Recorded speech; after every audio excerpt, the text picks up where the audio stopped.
So, as I'm here on retreat, I wanted to share what came up in my reading today, because it, with everything going on with the division and fighting and arguing and other stuff, this passage that I read today really hit home. It's one that we're all familiar with. It's one that we've heard dozens of times, whether you're in the church or not. Whether you've ever opened the Bible, you have probably heard the story of the Good Samaritan. We kind of have an idea of what this story is about.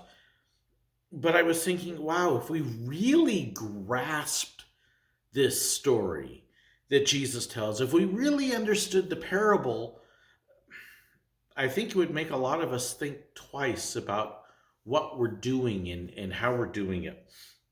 The story is in Luke chapter 10, and it starts at verse 25. And it reads, and I'm reading out of the Christian Standard. It says, "Just then an expert in the law stood up to test him, saying, 'Teacher, what must I do to inherit eternal life?'" This is somebody that had studied the scriptures, studied the word, and he's basically challenging Jesus, saying, okay, what does God's law say? When it says an expert in the law, it's talking about God's law, the Torah, the Pentateuch, the very first five books, and the what we oftentimes associate with all the rules and everything. What does the law say that I have to do to inherit eternal life?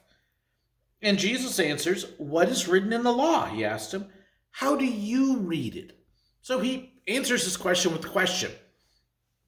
And the young expert says, he answered, "Love the Lord your God with all your heart, with all your soul, with all your strength, and with all your mind, and your neighbor as yourself." Okay, what we know is the two most important commandments.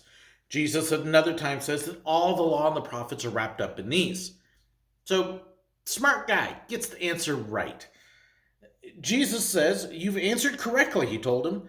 "Do this and you will live." Okay? But wanting to justify himself, he asks Jesus, "And who is my neighbor?" In other words, this guy knows right off the bat that he knows what he's supposed to do, but he's trying to find a loophole. Okay, I can love God and with everything in me, but do I have to really love that guy over there?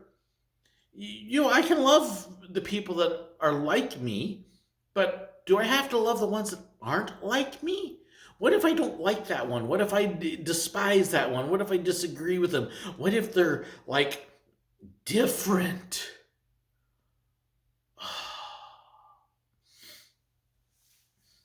And so, trying to justify himself, trying to give him his excuse, his out, his loophole, his way to find a way to still do what he wants to think of other people the way he wants to. He's asking Jesus, yeah, so who's my neighbor? This is that guy that just lives next to me, right? And I can ignore the rest of them. This is the person that's like me, right? And I can ignore the rest of them. And that's where Jesus tells the story of the Good Samaritan. He says, Jesus took up the question and said, "A man was going down from Jerusalem to Jericho and fell into the hands of robbers. They stripped him, beat him up, and fled, leaving him half dead. A priest happened to be going down the road. When he saw him, he walked by on the other side." Okay, so this is your respected religious leader, your pastor, your minister, the pastor of the megachurch, that guy that everybody looks up to. And I could throw names out here, but I'm not going to. But this is the one that everybody would expect to stop because he's the holy man of God. And he crosses the street, walks around him. In the same way, a Levite, when he arrived at the place and saw him, passed by on the other side. Now, the Levites, in biblical terms, they were the tribe that had been raised to be the ministers in the temple. They were the ones that took care of the sacrifices, of the daily ordinances, of making sure everything at the temple was working right. These are your religious people. In modern day terms, think of this as your everyday Joe Blow Christian. The guy who's sitting in the pews, goes to church Sunday morning, Sunday evening if they have it, Sunday school, Wednesday night. He's at the church and everybody looks at them and goes, "That's a Christian." Yep. So just to kind of give you an equivalent, okay, it's not perfect. Really, it's not. And if you were to say, you're kind of going, "Wait a minute," but just to bear with me here, okay? So you've got your head of the church, and then you have your everyday member of the church, the good believers, the followers, the ones that are doing what they want, and they both walk around the other side and away from him. And then Jesus says, "But a Samaritan on his journey came up to him."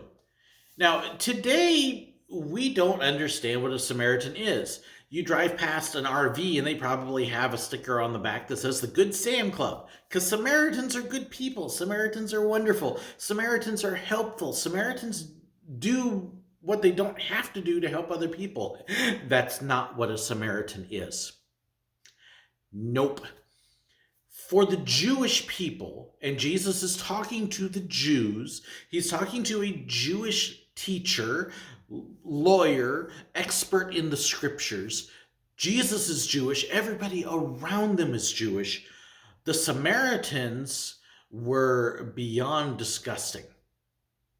They actually, several times, called them dogs. And dogs were not friendly house pets at the time. They were strays, wild things that you didn't want anything to do with. That scraggly mutt, yeah, if you're lucky.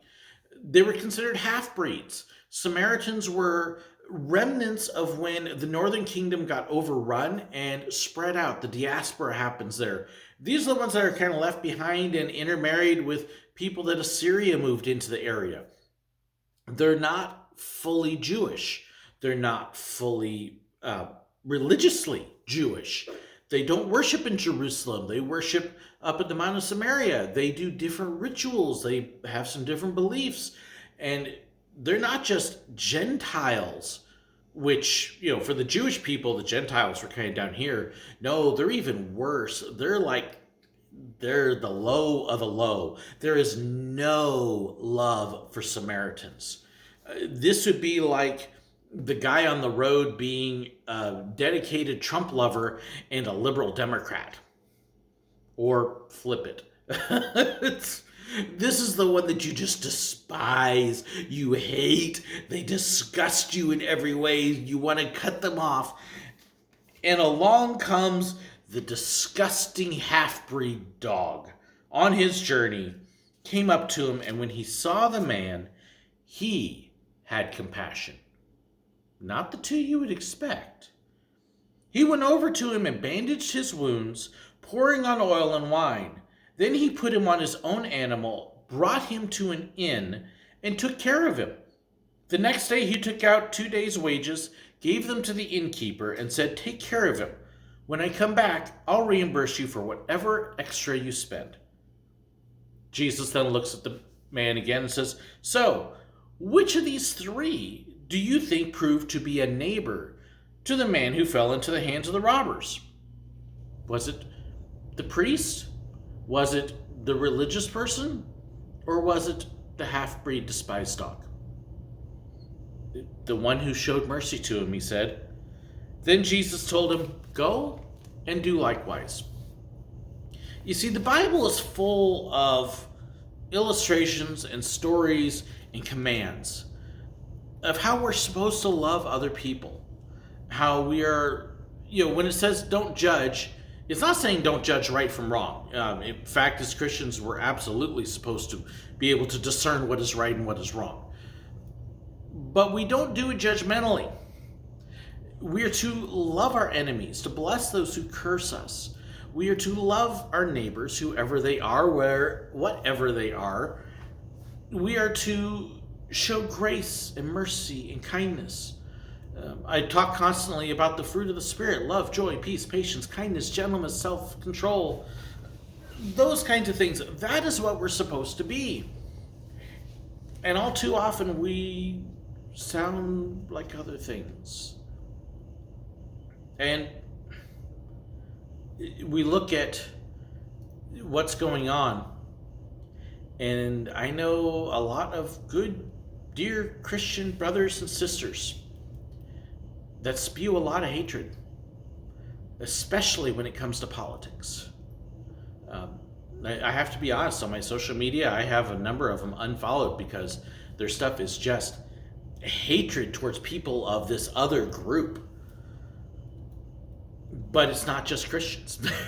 Okay? Don't get me wrong here. I see the same thing coming from a lot of other people as well. I see hatred spewed towards Christians and from Christians.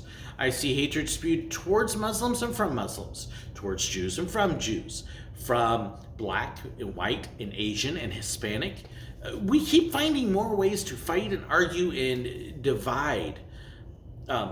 Republican versus Democrat, liberal versus conservative, Black Lives Matter versus Trump, and however, we keep wanting to put this versus in there.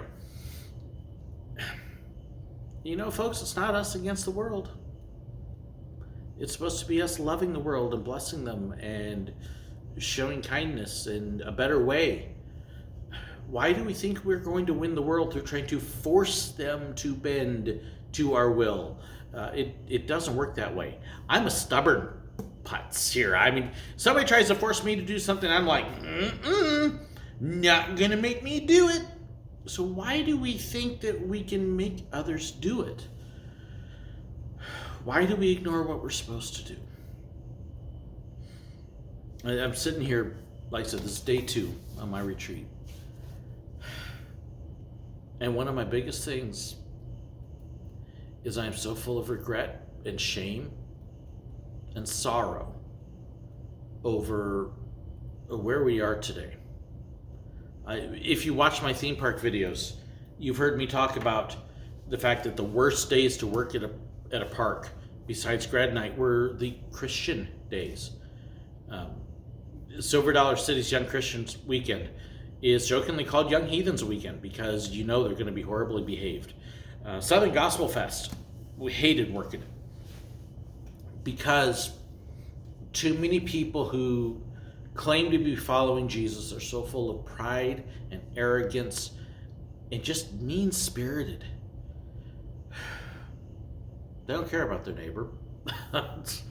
If I can ever get my wife to sit down on the channel and talk about working merch, some of the stories she'll tell. And I'm not trying to attack the church. I'm just trying to say that in so many cases, we're not what we're supposed to be. And it's because we've abandoned our first love. The first part of this story, what are the first 2 commandments? The first one is to love the Lord your God with all your heart, mind, soul, and strength. And the truth is, if we are really loving God with all of that in us, His love is going to fill us, and we're going to respond to that, and we're not going to be able to help but be nice to people that we normally wouldn't be, because we understand the grace and kindness that God has shown us first when we didn't deserve it. Romans, for while we were yet sinners, God loved us so much that He died for us. Jesus Himself said, there is no greater love than this, that somebody would lay down their life for their friends. And I've called you friends. God laid down His life for us. True love is being willing to lay down your life for that person you consider unlovable. Because goodness knows we were unlovable when God did it for us. I wish we could grasp that mercy that God shows us. I think many of us have forgotten how much we didn't deserve it. We think that we're something special, that God just needed to love us. And the truth is, He didn't. He chose to love us. He chose. He didn't have to. He could have rejected us. He could have given us what we deserved. But instead, He chose to show mercy and lay His life down, to sacrifice everything while we were spewing curses at Him and other people. That's when He laid it down for us. If we truly grasp that, how much we don't deserve it, how far we are from what we should be. God, I'm so grateful He did it for me. Can we get a hold of his mercy? Can we get a hold of that love? And then spread it to others instead of hatred, instead of the divisiveness, instead of the fighting, instead of the condemnation, instead of the names and the labels. Can you imagine how different it would be if we shared love instead of evil? I'm looking forward this week to getting more in touch with his presence and not having to hear all of that and the condemnation stuff. But I challenge you. Will you spread love this week? Especially with everything going on. Will you spread his love and kindness this week? God bless.